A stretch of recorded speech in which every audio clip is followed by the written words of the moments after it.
Hello and welcome. Today we're going to be using Skif's rifle. You may recognize this from the Raid Tarkov series.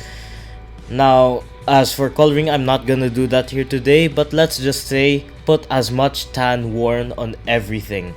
I forgot to put it on the laser, but that's how you do it. Starting with this, we'll change our stock to the Rifle Dynamics AK to M4, and on that we'll use the Magpul MOE carbine stock. Then for our grip, we'll use the AK-12 Gen 1. Same with our mag, we'll use the AK-12 P-Mag actually, because this is the closest that we can get. You can also use probably the Pro Mag, but I actually don't recommend it as much. For our lower handguard, you can use the CAA RS-47, and on our Picatinny we'll use the BGV Mark 46K by Tango Down.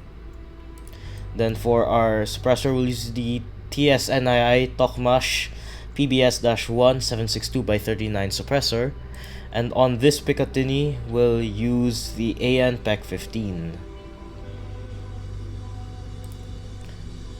Then for our dust cover, we'll use the Zenitco B33 Gen 1, and on that we'll use an EOTech 553, not the 552 because that's too long. For our charging handle, we'll use the AK bolt-on oversized, and that's actually about it. If you want, you can change to the RetroArms modified CNC AK Model A fire selector. However, it won't affect much on your gun, if I'm being honest.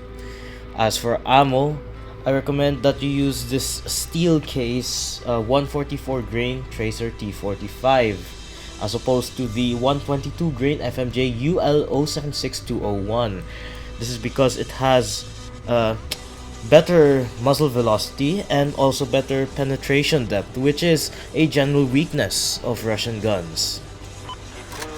The ammo doesn't have much penetration depth, so that helps all the more.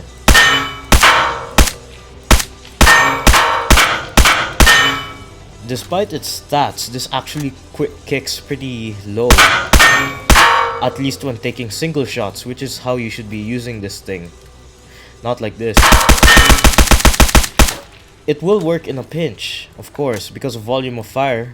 Someone's gonna get hit eventually, but I don't recommend it as much. Single firing or tap firing is your best bet here.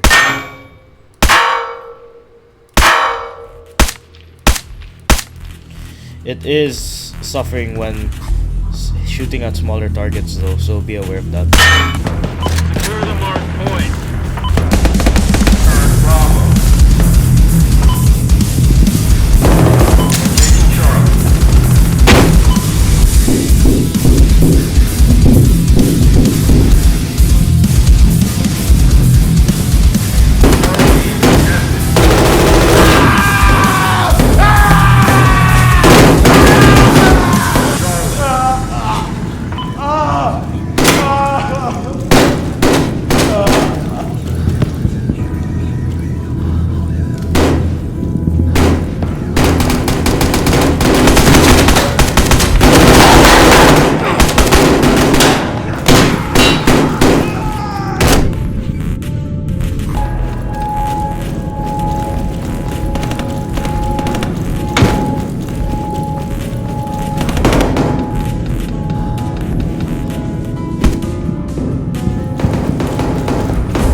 So what are my thoughts on Skif's AK-103?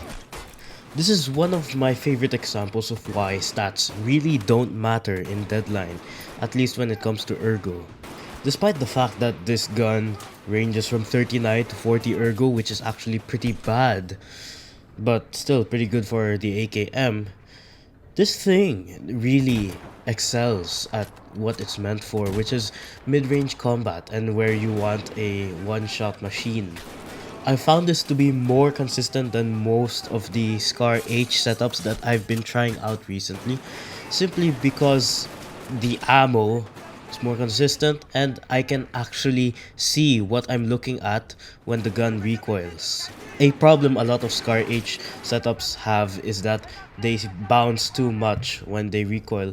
I hope that's getting fixed in 0.24 because I'm pretty sure that even the Scar does not recoil like that, at least the Scar H. Meanwhile, with the AK, you still have a clear sight picture, and even if you don't hit the target, you'll have pretty effective suppressive fire, especially since you're using 7.62 by 39. Even if you don't hit them, as I said, it's still pretty good to have the fact that they're scared to go out because, well, 7.62 kills in one shot. You don't want to die in one shot. And overall, it's just a very memorable build. Compared to others, it's actually interesting. It may not have the best looks, but it's certainly the first Tarkov build ever that I think is viable in a way that isn't a meta slave way, if that makes sense. Well, anyways, thank you for watching. I hope you enjoyed and I hope you have a good one.